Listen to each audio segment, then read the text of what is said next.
Pai, já cheguei aqui na Itália. Fomos parar do outro lado do mundo para dar o que temos de mais caro e que ninguém quer perder. Nem sei por que fazemos parte disso.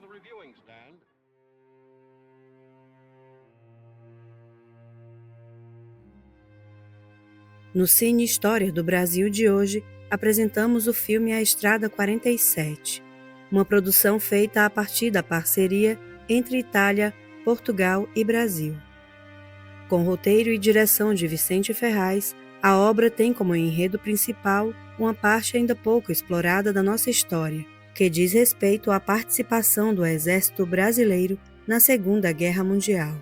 O elenco contou com a atuação de brasileiros, portugueses, alemães e italianos, e as gravações ocorreram durante o rigoroso inverno europeu, o que acabou contribuindo para passar mais veracidade ao espectador.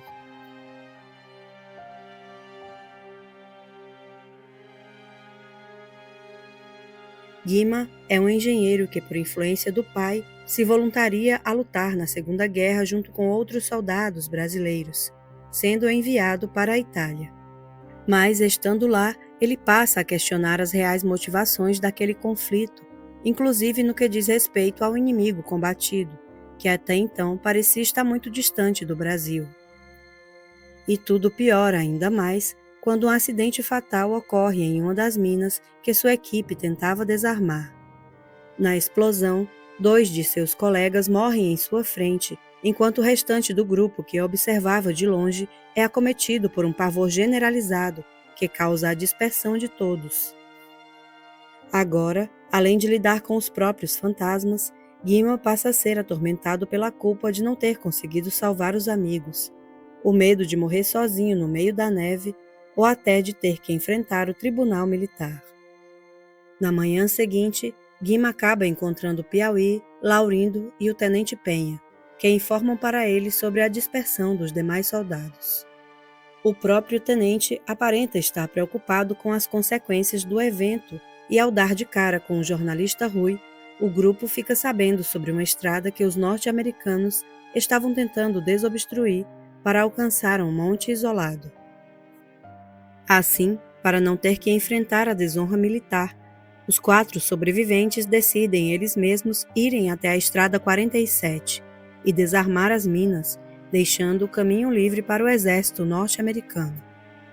Durante o percurso, o grupo se depara com 2 situações que acabam por modificar suas percepções sobre a guerra. A primeira é quando ajudam uma família italiana que está sendo obrigada a abandonar suas terras em busca de sobrevivência.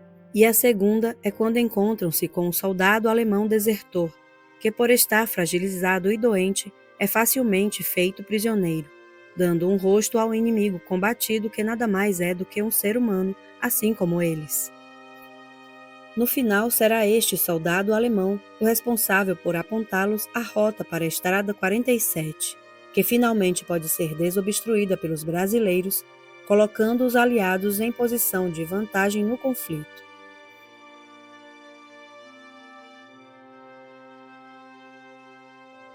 O filme A Estrada 47 fala de um evento pouco comentado sobre a história do Brasil, que foi a participação do Exército Brasileiro na Segunda Guerra Mundial.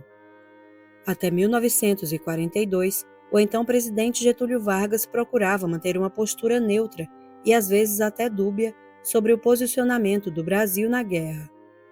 Isso não acontecia por acaso, já que a principal preocupação de Vargas naquele momento era a política econômica e a industrialização do país, e a Alemanha era ainda um importante parceiro comercial do Brasil. Tudo começa a mudar quando os Estados Unidos resolvem se colocar contra os países do eixo, iniciando a aproximação com o Brasil, inclusive no que mais importava ao presidente, que era o desenvolvimento da nossa indústria siderúrgica. Junto a isso, os sistemáticos ataques alemães aos navios da Marinha Mercante Brasileira acabaram causando uma comoção na população que, liderada pelo movimento estudantil, saiu em marcha pelas ruas contra os países do eixo. O Brasil entrou oficialmente na Segunda Guerra ao lado dos aliados em agosto de 1943, quando foi criada por meio de decreto a Força Expedicionária Brasileira. Acontece que o nosso exército tinha sua formação e métodos de combates defasados e necessitava de um treinamento militar moderno, além de uma atualização em seus materiais e armamentos. Tudo isso foi conseguido através de acordos entre o nosso governo e o governo norte-americano.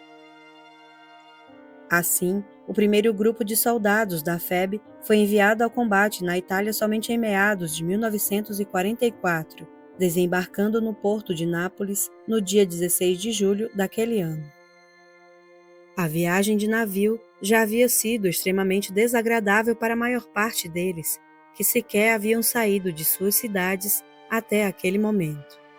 E em solo italiano, várias foram as dificuldades enfrentadas pelos nossos soldados, que iam desde a inexperiência de combate em campo ao estranhamento com o clima muito mais frio que o do Brasil.